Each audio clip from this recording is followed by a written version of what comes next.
تفتكر مين من ممثلين الجيل الحالي ممكن يورث استمرارية ونجاح عادل إمام، تقمص أحمد زكي، ومين ممكن نقول عليه الوريث الشرعي لروح وخفة دم وكاريزمة محمود عبد العزيز، ولا ملك الدور الثاني ووش السعد على جيل الألفية الجديدة حسن حسني؟ في لعبة افتراضية تماما هقول لك مين يورث مين. هنبدأ بحسن حسني. حافظ حاجة تقولها لنا يا ابني؟ كاريزمته صعب يبقى لها شبه. أنا احترت بصراحة ألاقي حد ممكن نقول إنه شايل أو هيشيل مكانه. اللي عمله مش شوية برضه، من ساعة ما اكتشفوا شريف عرفة في اللون الكوميدي وهو بيعمل عبود على الحدود، وكرر التجربة بعدها بسنة في فيلم الناظر وهو ركب القطر وما نزلش منه. يا ابني ايه الكلام اللي بتقوله؟ الناس يقولوا ايه؟ بقى تميمة الحظ لكل جيل الألفية الجديدة، وعلى مدار حوالي 20 سنة هو ملك الدور الثاني في مصر بلا منازع. هو مش نجم الشباك الأول، بس هو برضه نجم كبير اسمه كفيل إنه ينجح أي عمل. مش سوبر ستار بس سوبر ستار. تركيبة غريبة ومتفردة، الجمهور كان بيحبه جدا والفنانين نفسهم كانوا بيحبوه وبيتباركوا بيه في أفلامهم. محمد سعد مثلا عمل معاه 90%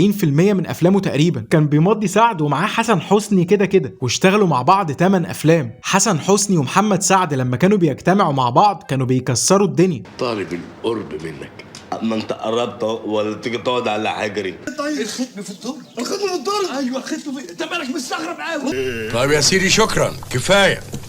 في عشق بينا احنا الاثنين يا سيدي الناس. ممثلين كتير من بعد حسن حسني الله يرحمه حبوا ياخدوا مكانه، سواء قاصدين بقى او لا، وهو بصراحه مكانته تطمع اي حد. اشهر واحد الناس كانت بتردد انه ممكن ياخد مكانه شويه هو بيومي فؤاد، وده كان راجع لكتر اعمال بيومي بدايه من سنه 2015. بيومي فؤاد كان وصل لمرحله في سنه من السنين اشتغل في 20 فيلم ومسلسل في سنه واحده. ان الكاست بيبقى مجموعه من النجوم معاهم بيومي فؤاد، ده عمل ناجح.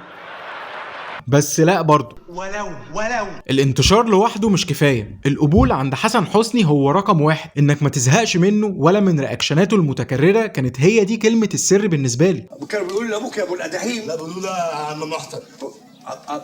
محسن اسكت. علشان كده الممثل اللي اشوفه ممكن ياخد مكانه في يوم من الايام، لان عنده مقومات القبول وضمان ختم الجوده بمجرد ما تشوف اسمه على افيش الفيلم، هو ماجد الكدواني. انت بتقول ايه؟ ايه اللي انت بتقوله ده؟ بدون لا تجود ولا تتنيل، انت تخلص خالص وتسمعني. ماجد الكدواني يمكن مش نفس ستايل حسن حسني قوي، وكمان مش بيعمل نفس كم الاعمال والانتشار كل سنه، لكن هو في اداء الدور التاني مميز قوي. وفي الحته اللي كان بيلعبها حسن حسني لو كررها كتير ممكن يوصل لنفس الحته اللي كان فيها حسن حسني. وهو كده اعظم النجاحات اللي عملها كانت من خلال الدور التاني. حظه مش حلو في انه يكون نجم شباك، لكن في الادوار التانيه مميز وبيعلم معاك وتفتكر دوره من وسط كاست الفيلم كله. يا عم عيب يا عم، استغفر الله العظيم يا رب. مؤخرا بعد ما الكدواني عمل نوعيه مسلسل زي موضوع عائلي، بقيت اتمنى اشوف الكدواني كتير في الادوار اللي من النوعيه دي، واحب اشوفه في ثنائيات كتير مع ممثلين هو لسه ما اشتغلش معاهم، خصوصا مع الجيل الجديد. احب اشوفه معاهم بيسندهم وبيعليهم ويديلهم من خبرته ويلمهم حواليه، وفي نفس الوقت يعلي من قيمه افلامهم ويدي ثقه للجمهور انه يقبل عليهم. تاني واحد في القايمة هو الساحر محمود عبد العزيز. تعالى بقى نشوف ده اسمه ايه بموضوعيه، من غير انفعالات ولا تشنجات. محمود عبد العزيز بالنسبة لجزء كبير من الجمهور هو الكوميديان رقم واحد حتى على عادل إمام. في نفس الوقت هو عبد الملك زرزور ملك الموت في مذهب الزرازير. حد لشوق لحاجه ايه؟ ميزة محمود عبد العزيز انه كان بيضحكنا من منطقة مختلفة عن اي حد، يعني شكله ما يقولش ابدا انه كوميديان. هتشوفه تقول جان، يلعب رومانسي، يلعب اكشن، لكن كوميدي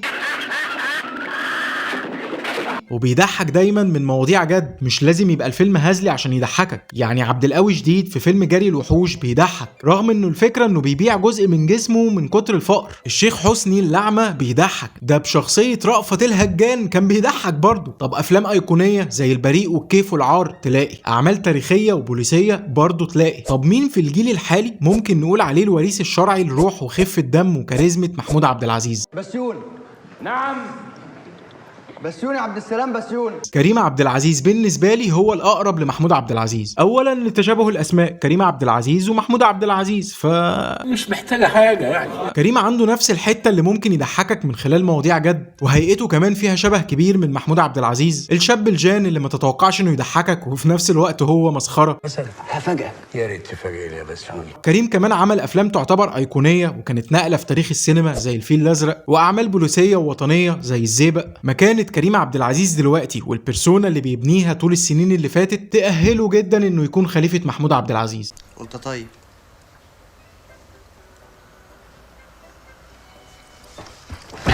خلاص يا فطين انت لازم عليك وحش كده يا. اما الهرم الثالث معانا هو احمد زكي. مين ممكن تقول مبدئيا كده انه من مدرسه احمد زكي؟ مش هنقول ياخد مكانه، لسه بدري عقبال ما حد يعمل اللي عمله الاسطوره احمد زكي من تجسيد لشخصيات عامه زي السادات وناصر، والتقمص الرهيب من الضابط للبواب. تاريخ كبير جدا مليان اعمال مش سهل انها تتكرر. بس انا عندي قناعه كده دايما بدخل بيها في خناقات خسرانه، انه زي ما كان في اجيال فاتت الكل بيحلف بيها دلوقتي وبياخدها ريفرنس لحاجات كتير، برضه في الجيل الحالي او حتى الاجيال اللي جايه شفنا وهنشوف فيهم حاجات عظيمه، بس علشان احنا سلو بلدنا تقديس الاقدميه فمش بنقدر نقول كده، ودايما بنقول ان الجيل القديم خط احمر، ومش متقبلين ان ممكن يجي اجيال تانية بنفس القدرات الفنيه ويمكن اكتر كمان. وبناء على ما سبق انا برشح 2 ممكن يكونوا من مدرسه احمد زكي ويكملوا مسيرته. اولهم هو فتحي عبد الوهاب اللي عنده رصيد كبير ممكن نتكلم عنه في حلقه لوحده، ولا نعمل ليه؟ ما انا كده عامل عنه حلقه فعلا. الناس دول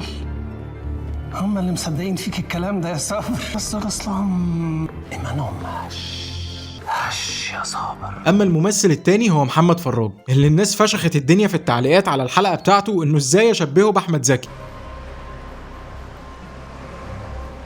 المهم يعني اني شايف ان الاتنين دول هم الاقرب لمدرسه احمد زكي وانهم يكونوا الورثه بتوعه فنيا، وانا شخصيا بفضل فراج. لو ليك راي تاني ممكن تقولي في التعليقات ونتناقش كالعاده. نيجي بقى للراس الكبيره.